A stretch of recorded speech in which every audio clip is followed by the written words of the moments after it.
አብርሃም እውነት እሱ አድርጎት ከሆነ 74 ሳንቲም ሳታወጣ እኔ ራሴ ይዣት እመጣለሁ።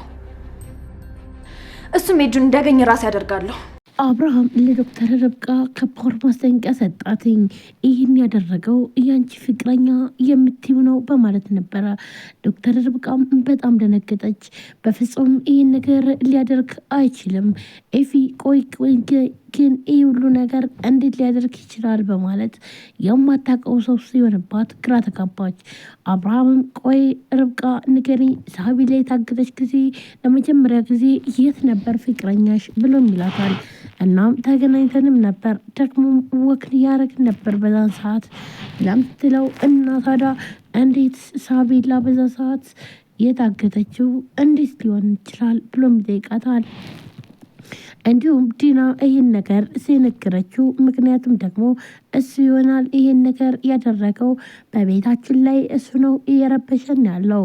ከዚህም በፊት ራሱ በር እየጠየቀኝ ነበረ እያስፈራራኝም ነበር ብላም ትጠይቀዋለች። ይህን ደግሞ አብርሃም ተደብቆ ዲናን ሲያስፈራራትና እንዲሁም ደግሞ ዲናን 500,000 ብር ካላመጣሽ ይኸውልሽ ቪዲዮን እለቅባችኋለሁ አንቺና እንዲሁም ደግሞ ማርኮን አብራችሁ የሰራችሁት ወንጀል ስላለ ስለዚህ ይህን ነገር ደግሞ እለቃለሁ በዛኔ እናንተ ጉድ ትሆናላችሁ በማለት ሲያስፈራራትም አብርሃም ሰምተዋል። ግን ደግሞ ዲናን ሲጠይቃት ዲና ትክክለኛ መልስ ስለማትመልስና እንዲሁም ደግሞ እየተንቀጠቀጠች በተለይ ስልኳን ስትጥለውና ስልኩ ሲሰበር ከዛም በኋላ አብርሃም አንስቶ ቆይ ግን ለምንድን ነው የማትረጋጊው? ምንስ ነው እየወንሹ ብሎም ሲጠይቃት ዲና ግን ትክክለኛ መልስ መመለስ አችልም ነበረ። ዲና መንቀጥቀጥና እንዲሁም ደግሞ ድንጋጤ ነበር የሚታይባት። ይህንን ያየው አብርሃም ምንም አላላትም ነበር በሰዓቱ ማን ብር እንደሚጠይቃትና እንዲሁም ደግሞ ማን እንደሚያስፈራራት ሊጠይቃት ቢሞክርም ዲና ግን በፍጹም ይህን ነገር መቀበልና እንዲሁም ደግሞ መመለስ አልፈለገችም ነበር። አብርሃም ሁሉን ነገር ወደ ኋላ ተወው በቃሽ ብሎ አሁን ላይ ግን ሳቤላ ስትታገት ሁሉንም ነገር አስታወሰ። አዎ በዛን ሰዓት አንቺ እኮ ብር እየጠየቀሽ ነበረ። ቆይ ማን ነው ምንስ ነው ብላም ስትለው አዎ የርብቃ ፍቅረኛ ነው፣ ስለዚህ ሳቤላንም ያገታት እሱ ነው የሚሆን ብላም ትላለች። እናም ይህን ሲሰማ ነበረ አብርሃም ዶክተር ርብቃን ሂዶ ቆይ ግን ምንድነው እሱ ነው ወይ ይሄን ነገር ያደረገው ወይስ ደግሞ አንቺ ታውቂያለሽ ወይ ብሎ የሚያላትኝ። ርብቃ በጣም ደነገጠች። በፍጹም እንደዚህ አይነት ነገር አብርሃምና እንዲሁም ሳቤላ በጣም ያሳዝኗታል። እናም እነሱን ለመርዳት እንጂ ከዛ ውጭ ግን እነሱን ለመጉዳት አንድ ቀንም አስባ ስለማታውቅ ቆይ ግን ኤፊ እውነት ለመናገር ይሄን ነገር አድርጎ ትሆን እውነት ሳቤላን እሱ ነው ወይ ያገታት በማለት ግራ ትጋባለች። ዶክተር ርብቃም ይኸውልህ አብርሃም ይህንን አድርጎት ከሆነ ሳቤላን እኔ ራሴ ያለምንም ክፍያ ነው የምታመጣትኝ፣ አመጣታለሁ እንዳታስብ ብላም ትለዋለች። በፍጹም ከሱ እጅ ካለች እንኳን አይደለም 1,000,000 5 ሳንቲም አትከፍልም፣ እኔ ራሴ እጄ አመጣታለሁ ብላ ለአብርሃም ቃል ገባችለት።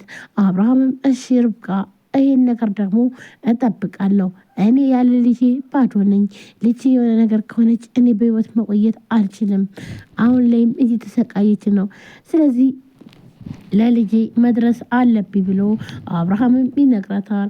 ዶክተር ርብቃም ይህንን ነገር ችግር የለም በማለት እናም ደግሞ አብርሃም ይህን ነገር ካላትምና ካወሩም በኋላ ርብቃም ግዴታ ውሳኔዋን መወሰን ነበረባትና ስለዚህ ፍቅረኛዋን ኤቪን ማግኘት ነበረባትኝ።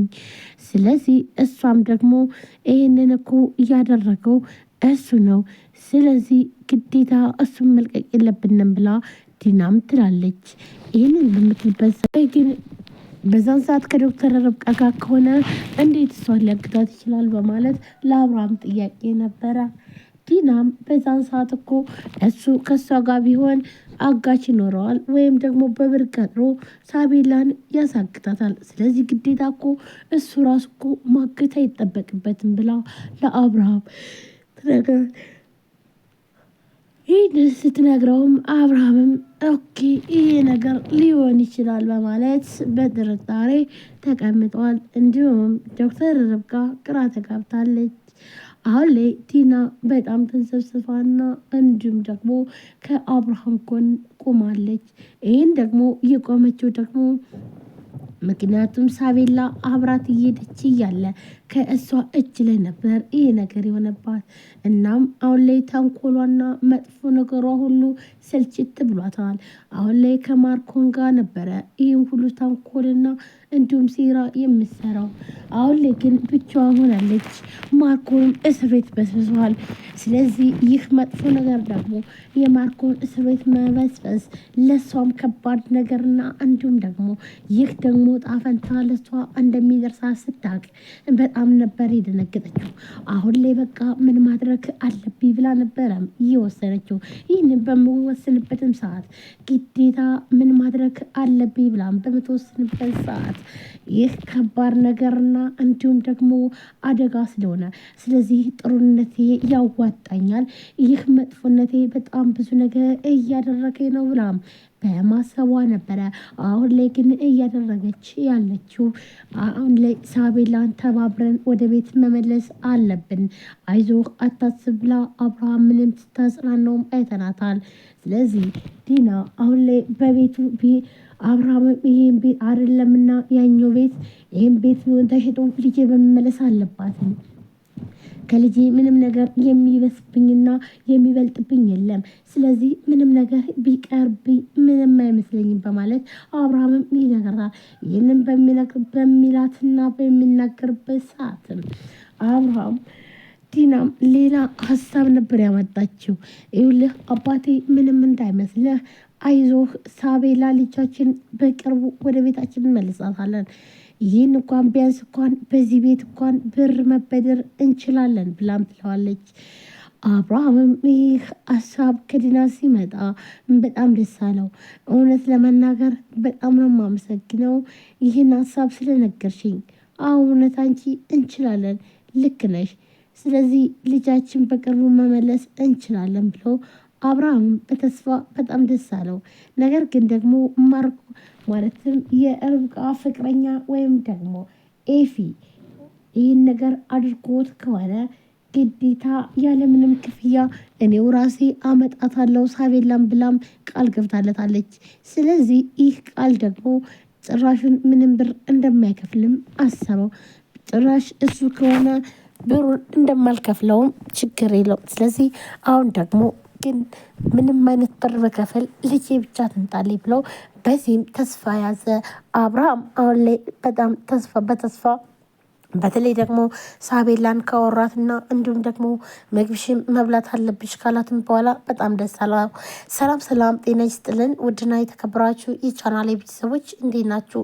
ለዚህ ቻናል አዲስ የሆናችሁ ሰብስክራይብ በማድረግ ቤተሰብ ነው። ቤተሰብ ናችሁም ከልብ አመሰግናለሁ። ውድ ቤተሰቦቼ እባካችሁን ቪዲዮና ቻናሌ ላይክ፣ ሰብስክራይብ ያደርጋችሁ አበረታቱ። እንግዲህ እንደሚታወቀው እኔ ከዩቲዩብ ላይ ጠፍቻለሁ። ምክንያቱም ደግሞ ያለውበት እንግዲህ ኢንተርኔት እና መብራት ችግር አለ። እንግዲህ በዚህም ወቅት ማለት ነው። እባካችሁን ቪዲዮን በለቀኩ ሰዓት ላይክ ያደርጋችሁ አበረታቱ። በዛሬው ዕለት እንግዲህ ሳቤላ ቀጣይ ክፍል ነው ይዤላችሁ የመጣሁት። ሁላችሁም ወዳጅ ፎቶ ስለምትከታተሉን ከልብ እናመሰግናለን። እንግዲህ አሁን ላይ ሳቤላ ልትመለስ ነው። እንዲሁም ደግሞ ሳቤላን ያገታትኝ በጣም እያሳዘነችው ነው። ይህ ሳቤላ ነገር አልሆነለትም። ልክ ልጁን እያስታወሰ ሳቤላም ደግሞ እሷን